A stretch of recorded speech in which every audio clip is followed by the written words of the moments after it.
So right off the bat, this movie is blurry. Like, cannot see a thing. It's fucking ridiculous. Also, right off the bat, we find out right away the audio is absolutely atrocious. It's very clear they are using the built-in microphone on the camera, which is nothing wrong with that. That's what I used to do because I couldn't afford a boom mic. I mean, who the fuck can when you're an amateur filmmaker? But if you're going to use the built-in microphone, don't shoot outside on a windy day or on a busy street. Because when we're outside, that's all we hear. Cars driving by, the wind blowing like crazy. It's like, for the love of God, stop.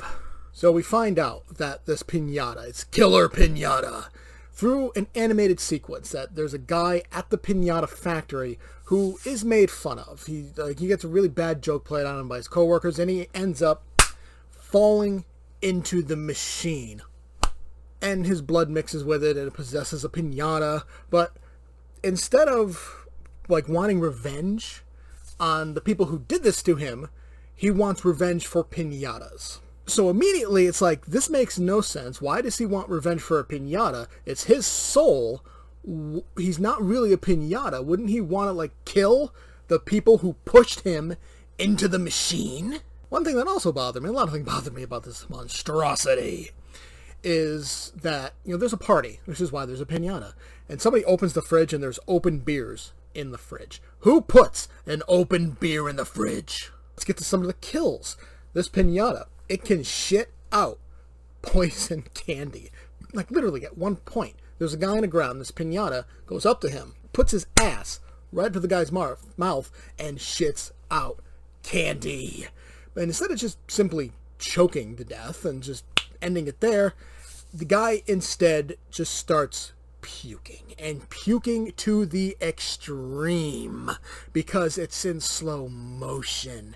We see close-ups of it coming out of his mouth, that it's puddling on the floor, and then this chick comes into the room and she falls into the puddle of puke, and we're getting close-ups of that as she's practically swimming in it, and it's like, good God, this is gross. Oh, and then once the guy is dead, he climbs on to the dude's back and, like, controls him like a puppet. So it's fucking ridiculous. This movie also kind of glorifies sexual assault, which is pretty fucked up, because at one point this girl, she's asleep in a bed, and this guy, he takes her hand and puts it down his pants.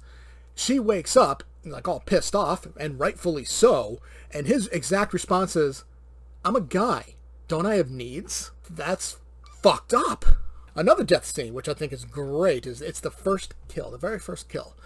The Pinata hangs the guy like a Pinata and then beats him with a fucking bat. And it's poetic justice. It really is. It's kind of brilliant, actually.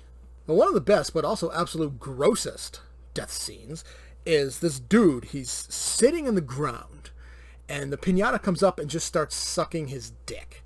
It's like, what is happening? And then the guy is, like, really super into it, which is, like, weird. But then, all of a sudden, chomp! Bites the tip of the guy's dick off, and we see close-ups of the guy's dick just gushing blood. And it's gross. And then there's the ending. Whoo! The ending. One survivor, of course, it's a woman. She beats the Pinata, and she rips out its heart, and it turns out it's a chocolate heart. So it's like, okay, that makes sense. It's a Pinata, there's chocolate inside. But then she eats the heart for absolutely no reason.